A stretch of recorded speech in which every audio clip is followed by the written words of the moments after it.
Welcome to the MamasteFit podcast, Birth Story Friday. In this episode, Carmen is going to be sharing her birth journey from her first pregnancy all the way through her last one, where she had a scheduled C-section, which she views to be a really empowering experience. Carmen is going to be sharing her 11 pregnancy journeys. Some of them are miscarriages and early pregnancy. Some are early pregnancy losses. She also had some second trimester pregnancy losses. And then she had 4 live births, which she shares briefly about within the birth story. Carmen really highlights her most recent birth, which was a scheduled C-section, which she views to be a really empowering experience. So we're really excited for you to hear why she felt her scheduled C-section was an empowering experience for her while she was navigating between whether or not she should have a VBAC or a C-section. Welcome to the MamasteFit podcast. This is Gina, perinatal fitness trainer and birth doula. And I'm Roxanne, labor and delivery nurse and student midwife.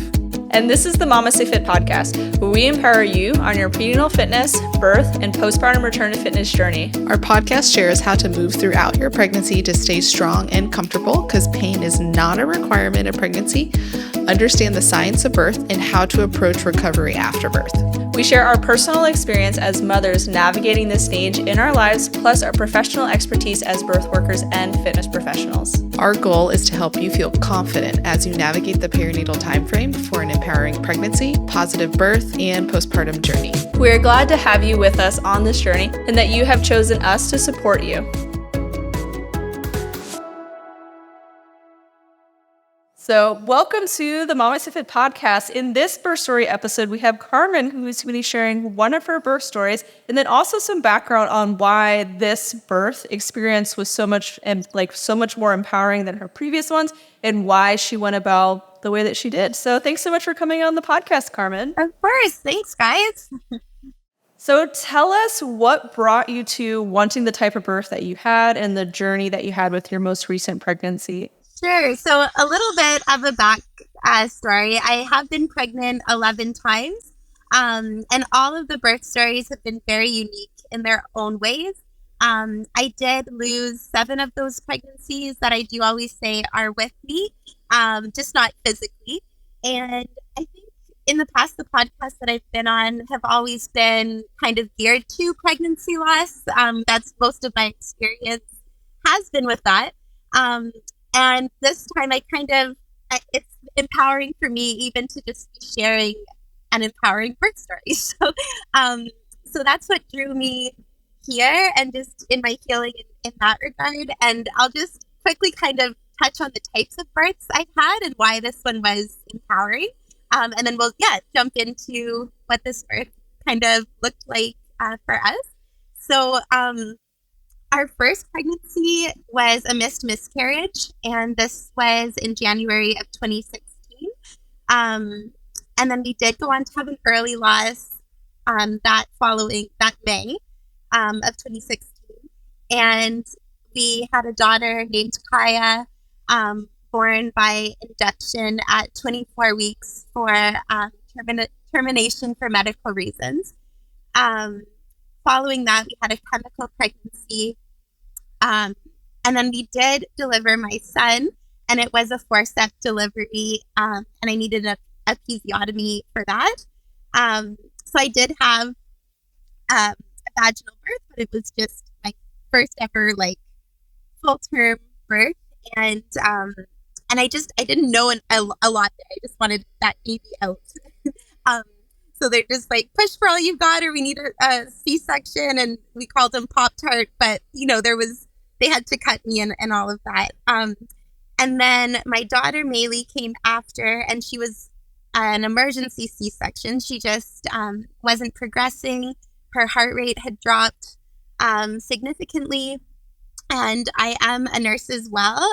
You guys, that's why you guys are cool. You're a cool duo because my sister, she's physio also, so I have a soft spot for all of that. But I just knew too much, right? Her heart rate was too low for too long, and it was a no-brainer. I was just get her out safely. And then following that, we had a early loss. This was a surprise pregnancy at that point, and that was in August of 2019. And then we had our son Jude, and he was another induction at 21 weeks, and another TFMR for unrelated to our first loss, our Kaya at 24 weeks. And then we went on to have my daughter, Ada. And so that was in July of 2021. And she was also an emergency C-section.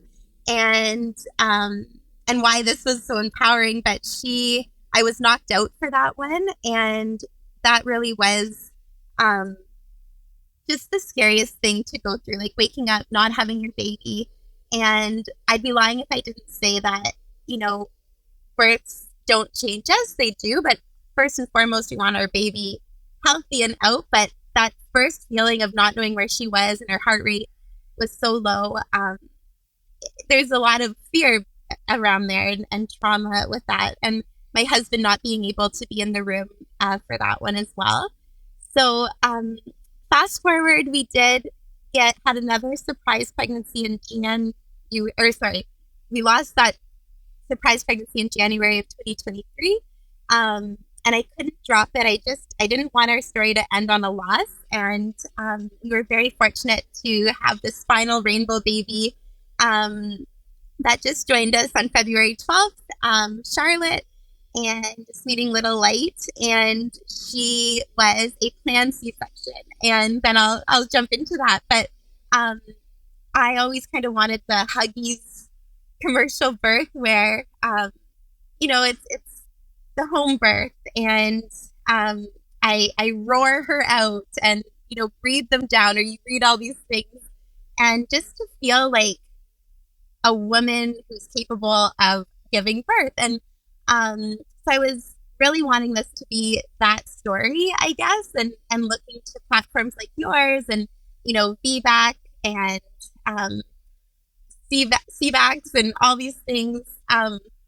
And so I was kind of like, oh no, like it's not going to be an empowered birth, but that's the point I want to make. It still can be.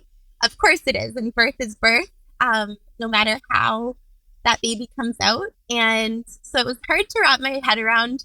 Truthfully, I was like just finding ways, like doing your exercises, like all the rocking side to side, a lot of cat cow.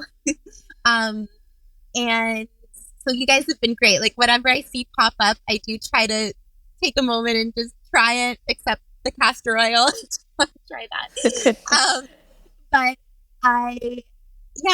and still that wasn't for naught, I guess, is what I want to say. It's like you guys building us up physically, emotionally, and everything. Like we think, like it does support you postpartum too, of course. And so yeah, kind of getting in that mental mindset really helped, and knowing that our daughter was going to be safe, and it kind of removed that fear, even though we can do so much to prepare, which I can go on and on about.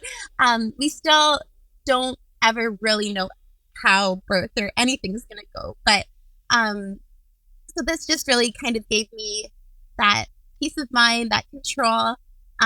It was empowering for my husband as well, because he always was all game for whatever I wanted to do. And he's like, I mean, if you want to try for a VBAC, and I was praying to this little baby that, if you want to come early, I'll try for a VBAC, and it's meant to be, and whatever. But he never said it himself, but the fear of us being reeled into that room, and there was just always trauma around all of our births, even the ones that lived and were, we were so grateful, but then we downplayed that birth always too. So him being able to talk to me during it, and he couldn't get over how you go in and out comes a baby, which does always happen, but like just how, like 7 minutes later, this baby's out and healthy. And so I don't know if you guys want to chime in, but I can go on about anything. Yeah, so let's talk about what made you decide that you wanted to have a scheduled C-section. So you've had a lot of loss, and also you had 2 emergency C-sections, that the most recent one being one under general anesthesia. Like, can you talk about what made you decide that scheduling a C-section as opposed to trying for a VBAC was the birth path that you wanted to take? So being completely honest, it wasn't at first. I had to really like do some inner work because I was really just trying to visualize. I hired a doula as well because I heard that that's very supportive, which it very much was, and just providing me with different resources. And the whole knowledge is power thing, like, yeah, you don't know what you don't know.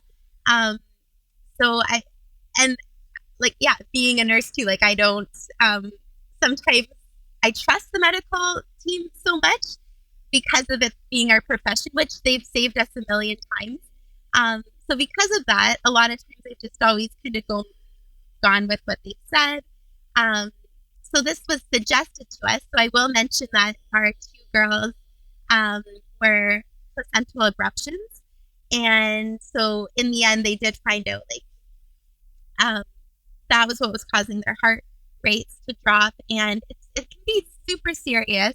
And so that fear in me too, that I don't, like maybe this one wouldn't have that, but the likelihood was higher with that being our history. And I guess I just got to a point where I didn't want to risk, or as much as you can, right? I didn't want to risk anything. Birth is so important to the mom and the family and everything. And it was almost something I could give back to my husband too, like a sense of control that we could go in knowing what we were like mentally preparing to go in for a C-section, whereas both other times, obviously you go in and that's not what you like are preparing for. So I guess that's my little nugget of myself. Like for this, like I could have prepared better mentally knowing that it could go either way. But knowing that the C-section was booked, was odd too for me. It almost felt like the last meal a little bit, where like a date, whereas normally you don't, right? Like you're on edge all the time. You're trying to get everything together, and so it was empowering in that sense, and how children themselves don't necessarily like care how they got here, right? They don't go sharing their birth stories necessarily in the playground and stuff. But it's a beautiful thing to be able to share with them. And I looked into all the research, and I think I just came to a place of it's good for my daughter to know, like, she did, like, her heart rate didn't drop and I wasn't put under, and maybe I would have missed that birth too. And there's so many unknowns, and maybe I could have had a VBAC. And that'll always be there, I think. But it was just such a liberating feeling, I think, this time, knowing that I did try with the other ones. And it's not to say don't try with all of them.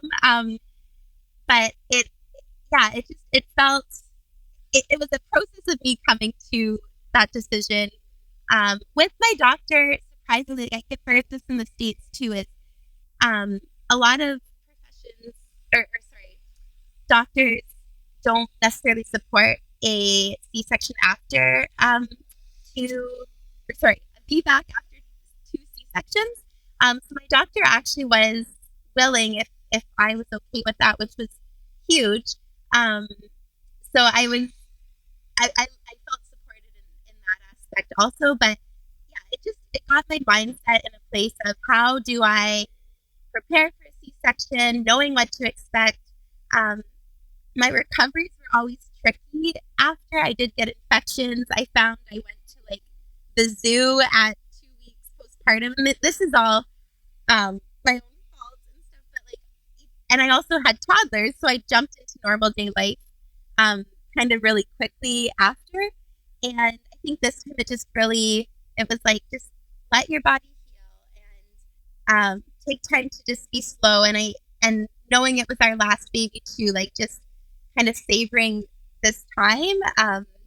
And yeah, it's been really like, we know birth is coming, but it was just kind of a nice feeling to be set up mentally and knowing the dates and knowing that it's not a scary thing where normally, the doctors aren't really saying too much. It's like, hey, we got to get this baby out now.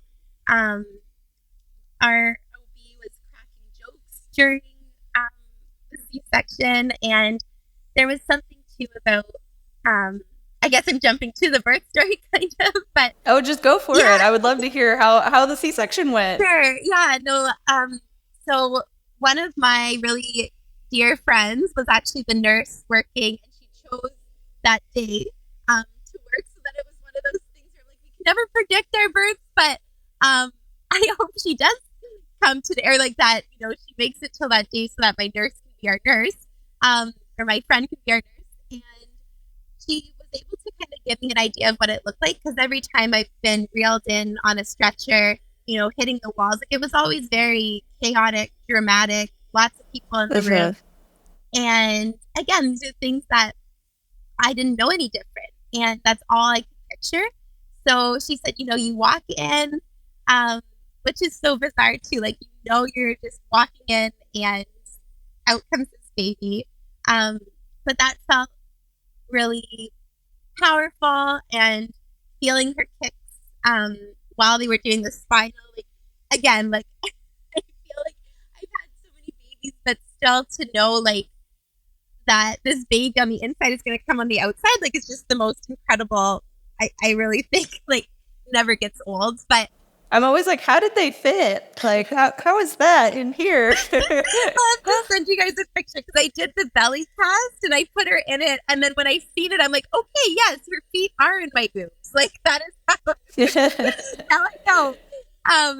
So yeah, so walking in, getting the spinal, my husband coming in, and this time I didn't want to be that person, but because it was my friend, I came with a list of what I wanted, and I was able to talk it through with my OB. My doula had come just before. She did like a little hand massage, and I had done some affirmations with like a mother's blessing, where you kind of like, you do some salts with my sisters, and writing like powerful blessings for the mom. So I really basically tried to reclaim what I never did with my other ones, out of fear, right? So I was able to go through those cards. I hopped some essential oils quickly because I was like just being a bit of a dork, but on some cotton balls. And they said, like, I asked them to narrate the birth because I wanted to know what was going on. And they have like what's called a joey. I don't know if it's the same thing there, but kind of like a little bands that they put on the baby, like for skin to skin. So that was another thing I never got, was that skin to skin immediately after. I'm saying that like I was really wanting that, but if the baby needed help, like, that was number one. But just to be able to do it there in the OR room, and I wanted to see her lifted over the drape. We didn't know what we were having, so we still didn't know when she lifted her over, because she was still attached to the placenta. So she said, I can only go this far, but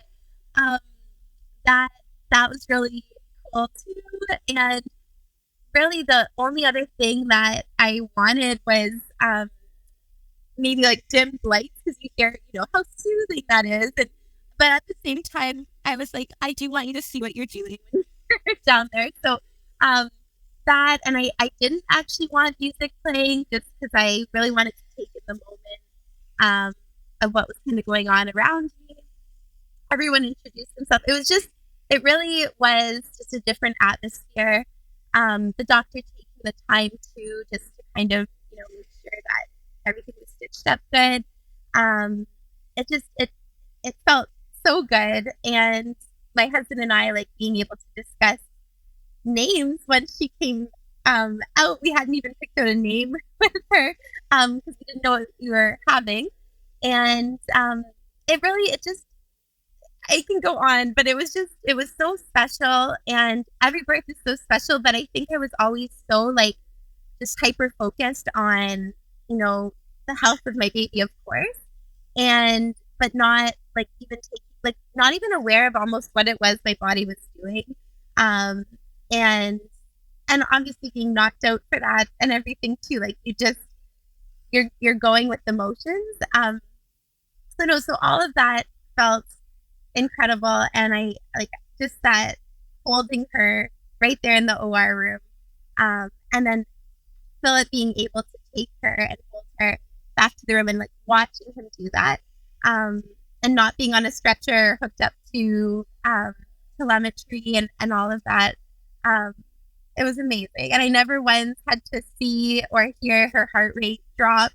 I got to hear it before, and that was always something. Even with my son with the forceps, the heart rate was always dropping, which instantly puts fear in you, and wanting to be monitored so that you are aware of what's going on, but then sometimes that can be to a fault as well. So yeah, it was perfect, and I we had bad cell phone reception, but I didn't tell anyone what we were having, and my pictures wouldn't go through, so they all were calling me like a huge jerk, because I had originally told my siblings that I'm like, just because it's a sibling thing. I don't know if you're gonna do that, Roxanne, but permission. But I just said I was like, you guys can find out what we had, like when you change the diapers, because then at least I get a couple diaper changes in there. And so when I had said that, and then the picture, they're like, you jerk, like, and so many of my friends too, like I said, I called her Charlie, so then I was like, it's either a girl or a boy or whatever, but so I kind of had some fun with it after too. That's funny. So that's what I mean. Like normally I couldn't necessarily crack jokes and stuff after, because you're just, not that you need to crack jokes, but I felt more myself, because I wasn't dumbfounded of what my body just did and what just happened, and then being grateful, of course, that your baby was alive and in your arms, but downplaying, like it's a lot what our bodies go through and what we're capable of, and yeah.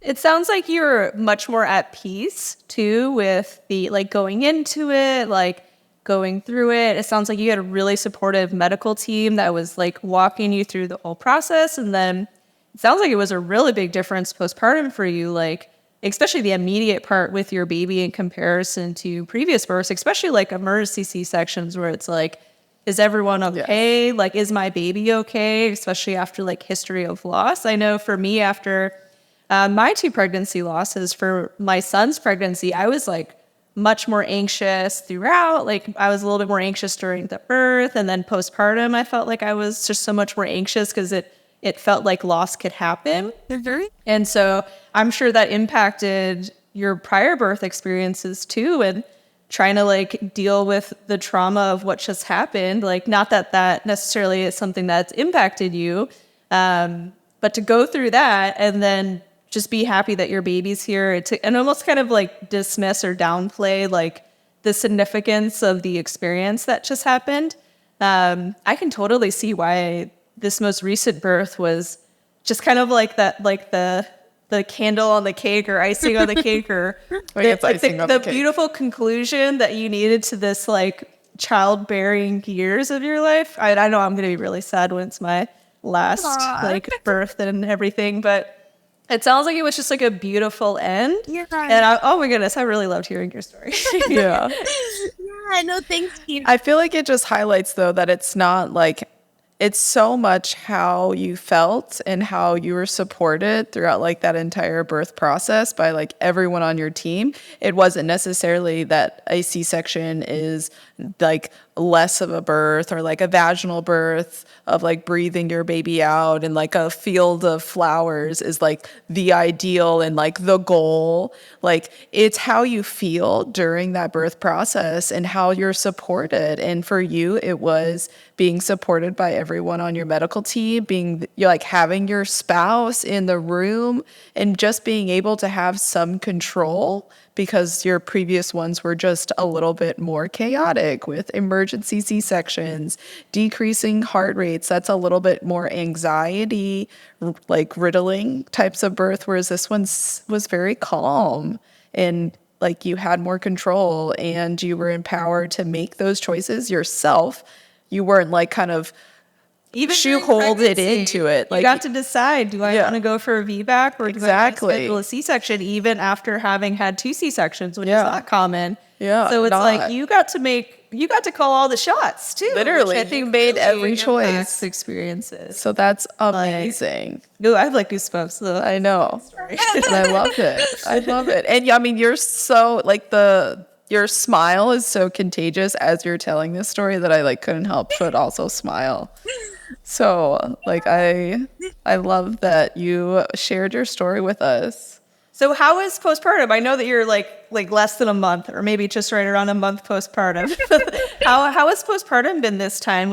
Is the final baby? Maybe we'll see. But it's also a planned C-section versus a labored emergency C-section. Like, how different is this postpartum? Yeah.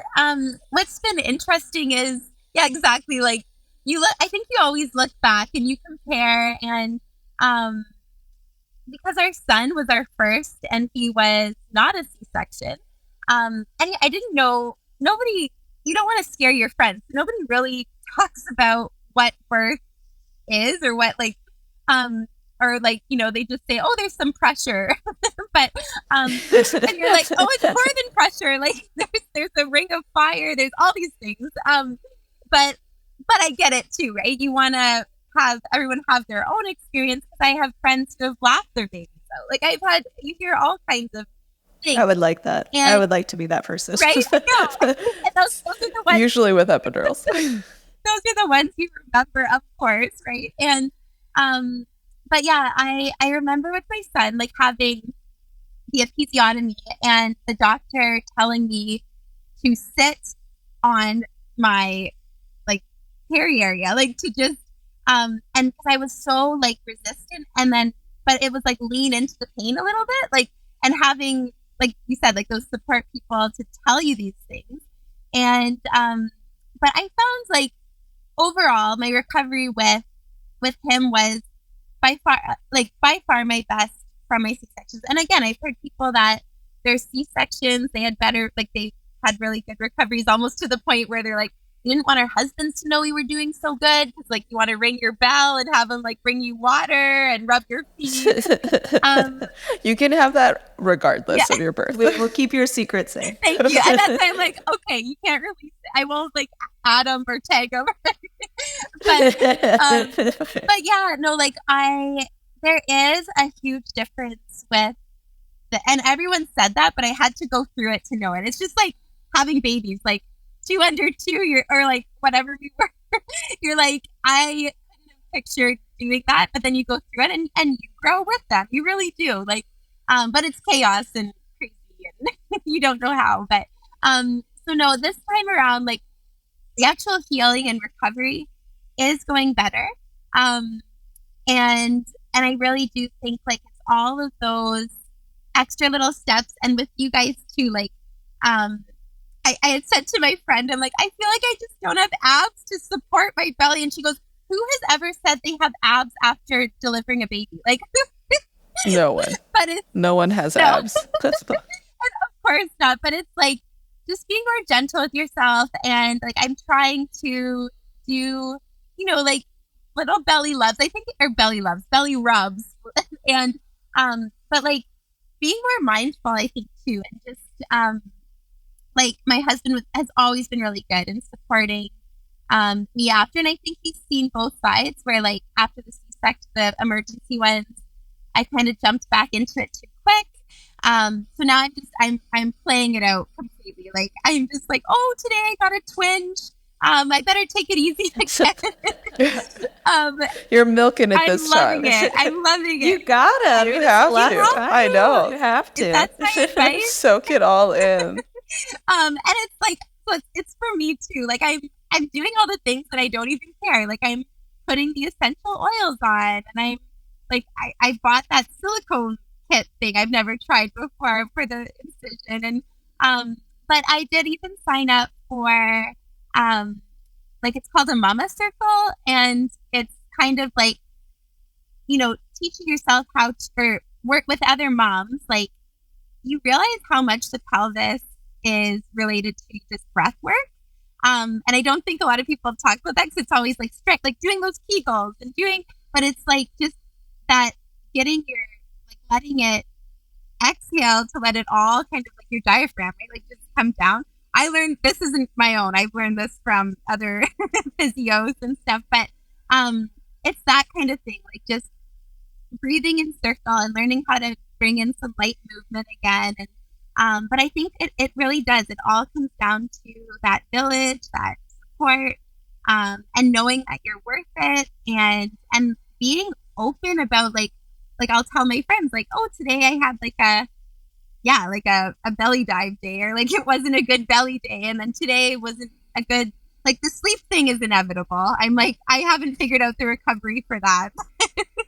I don't think anyone has. I have no words, and there is such truth to that, where there's such an exhaustion that everyone talks about it, but you do forget. Actually, I shouldn't say too much more, Roxanne. I should shut up right now. But you do, and then I'm like, wait a minute, you're reminding me of the things that are coming. I know. Yeah. And you can't even, I mean, I just left it and I forgot about it. What do you mean? That's what I mean. I'm like, I can't even, like, my advice would be bank sleep, but that's not even a thing. Like, but still sleep. Like, I wish that was a thing. Yeah. So I'm in that boat now, but it's like this. I mean, I'm thinking that I will forget it because you're too sleep deprived to remember that part. But I truly am like, just, it is the knowing it's your last. There is something with that you savor every moment. You really do. And I just a little more. And I would have lied. And this is the weird part. Like, my last daughter was supposed to be our last, but I've talked to so many moms, like, don't know the answer to this. I'm like, that feeling, right, that you get, like, I'm going to have to get a chihuahua or something to just keep on my chest. But you know the feeling, right? Like those baby cuddles and eating cookies in your bed at night.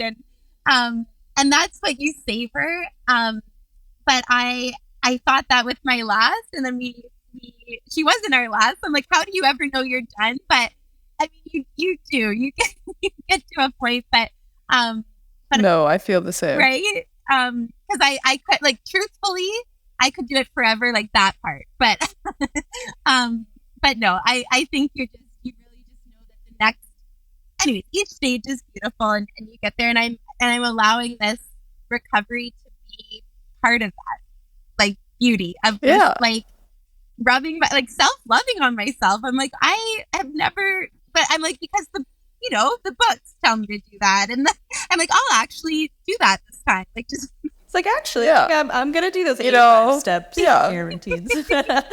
This is the chance to do it. So make up for all the lost self-care from the last ones and use it now. It's better late than never, right? Well, thank you so much, Carmen, for coming on the podcast to share your pregnancy history, like brief pieces of your prior birth experiences, just so that we can understand how impactful this scheduled C-section was for you in a really positive way. I think it's wonderful to not only hear like the unmedicated vaginal birth stories, but also how C-section births can be just as equally empowering and wonderful of an experience. And just really highlights that there's no one type of birth that everyone needs to have in order to have like a quote unquote good birth. Like, it's all about how we feel our pregnancy, how we feel during our birth experience. Like, and this is like a collective effort between like our own like mental and physical work, the efforts of our medical team, and then our chosen support team, like our partners, a doula, like other people in your environment. But I'm really glad to hear that we were also a part of this support team. Yeah, thank you for trusting us. And you still are. I'm like, okay, now I can do those things that they show me. Like, and postpartum. And all the pregnancy exercises, you could do a postpartum too, and they're still helpful. Oh, for sure. But I was using, I 100% was just like, oh, I can't. But my sisters will kick. Now you can. My sisters are always like, that's their biggest gripe with being physio, is that they're like, we teach you all the exercises. Like, why don't you do them? I'm like, it's hard when it's like someone you're close to or like family members, friends. It's hard when they tell you these things to listen. My husband, it took like 5 years for him to like finally start doing some of my programming. My husband still doesn't do it. Oh, So. my hip and back pain's gone. And I'm like, I am I've shocked. been telling you this. Yeah, my husband still hasn't done it. So you're fine. It's so true. Like, you guys motivate me, and my sisters are like, Like, what am I? yeah, you just That's to hear it awesome. from someone else. Siblings. Well, thank you so much, Carmen, again thank for you coming on so the podcast and sharing your empowering C-section story. I know that those of the folks that are listening and maybe trying to decide between VBAC and C-section are going to be really inspired by your story. So thank you again for taking the time to be a month postpartum and share your birth story. Yes, in a van. Thank you. When it comes to childbirth, a lot of it can be out of our control, and we do need to practice acceptance for sure. But nothing is more empowering than being truly informed. And MamasteFit's childbirth education course does just that. The information is informative, it's thorough, it's organized, it's digestible, and more importantly, it's presented in an unbiased, objective manner, which you don't always get at times when you're taking a childbirth education course. I used this course for both of my births. My first, which was an induction, and my second, which was in a tub at a birth cottage. And I found it so valuable for both of my births. So if you're on the lookout for a childbirth education course, I highly, highly recommend Gina and Roxanne. They do such a great job, and you can tell they are so passionate about informing and empowering others.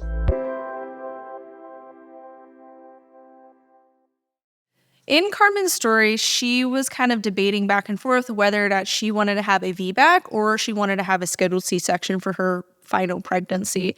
And her provider was supportive of her having a VBAC after her multiple C-sections. So she had 2 C-sections, and they were supportive of her having a VBAC if that was her birth desire. So she spent some time trying to figure out which way should I go. And I think it's something that's really hard for people to decide when they're trying to figure out whether or not they want to go for a VBAC or they want to plan a C-section. And I think everyone is going to be really individual on why they choose certain things. And you could even hear her own story, how for her 3rd live birth, like she chose to try to have a VBAC, but then for her most recent one, different circumstances led her to choosing a scheduled C-section.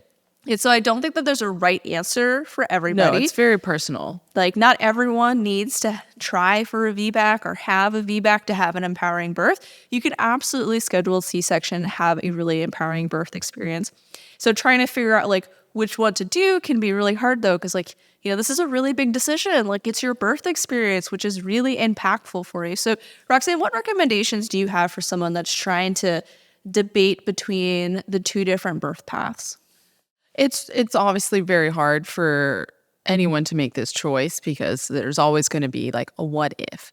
But I think the what if is one of the things that can sway you one way or the other. If you feel like you're going to always ask, what if I could have had a VBAC?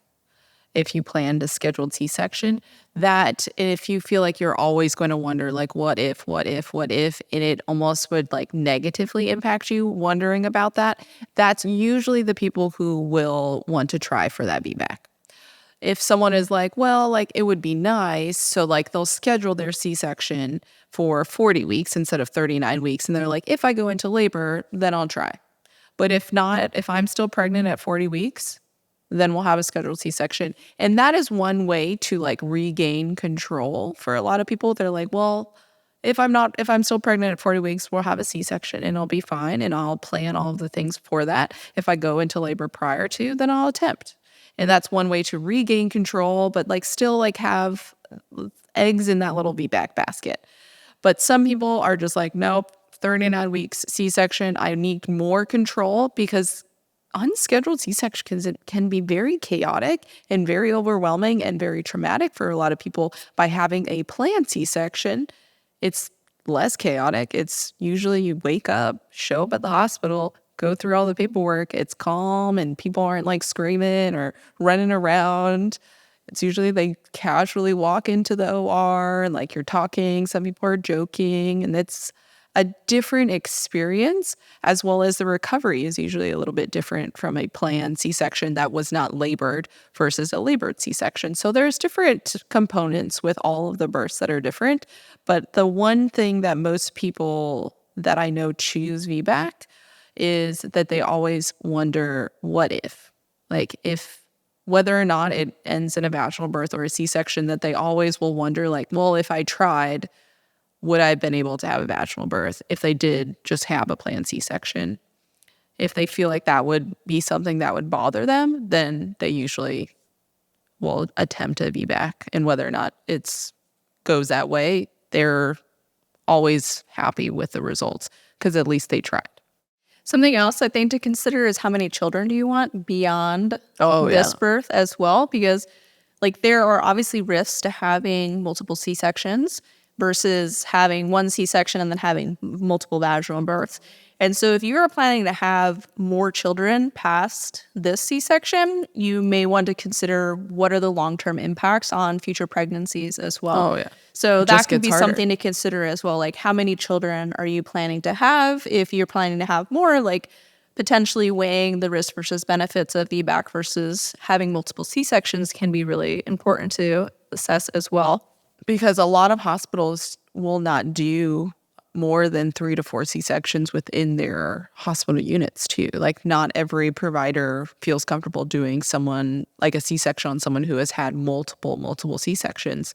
So if it's like for your 5th C-section, you may not be able to like, you know, have a C-section in your smaller rural hospital. You might have to go to a bigger hospital because they need more resources just in case, because there are more risks every C-section you have. I mean, I know someone's mom had 9 C-sections. So like it's not impossible, but like can't imagine that recovery after 9 C-sections. That is a lot. Yeah, even after 9 vaginal birth, that's a lot of birth. Yeah, that's a lot of births in general. Just a lot But of like birth. also 9 C-sections, like that's a lot on your organs and your abdominal cavity and uterus. So even if you do want like 3 or 4 kids, like you can have 3 or 4 C-sections, but if you want more than 3 or 4 kids, like you're limited on the number of C-sections that's recommended. Absolutely. Along the lines of like, if you want any more kids, like if you only want 2 kids and this is your 2nd pregnancy and you're deciding between that VBAC and planned C-section, if you only want 2 kids and maybe you want your tubes tied, they could do that at the same time. That is true. It could be much more convenient to do Yeah. that procedure. Than having to come back 6 months later, or like if your partner wants to not get a vasectomy, then it's like, oh, well, you're already there. Take them out.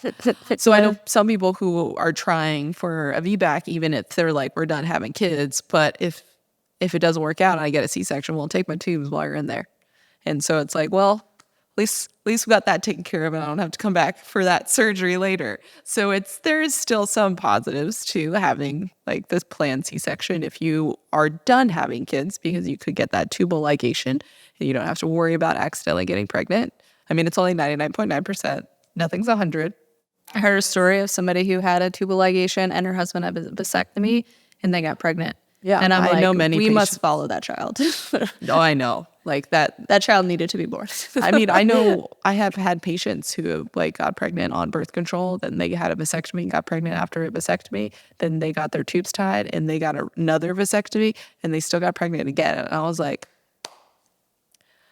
you guys need to go play the lottery. I think that's, yeah. Although I don't know, maybe that's not. In their eyes, it wasn't lucky because they were done after one. So when trying to decide between whether you should have a VBAC or whether you should plan a C-section, it's a really personal decision. And ultimately, there's no right answer for why everyone should choose one certain thing, or there's not even like a checklist of like, if you want these 4 things, have a VBAC. If you want these 4 things, have a scheduled C-section. What's going to be probably most important is, one, having a supportive provider that's willing to support you in either direction so that you feel like it is your decision, like that so you don't feel like you've been coerced in either direction to try. Ensuring that the people around you are also supportive of whatever decision that you make as well, because some folks feel very passionate about everybody having a VBAC and some folks feel very passionate in the other direction.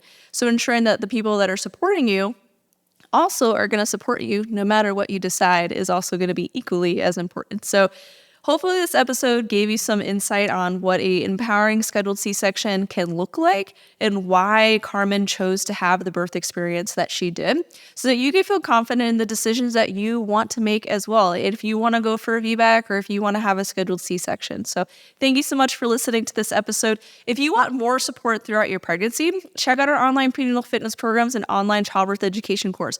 The courses are designed to help you stay supported throughout your pregnancy, feeling strong throughout your pregnancy, know what your options are so you can then make the decision that works best for you and your family. You can check out all of our courses online at MamasteFit.com and use code STORY10 to get 10% off.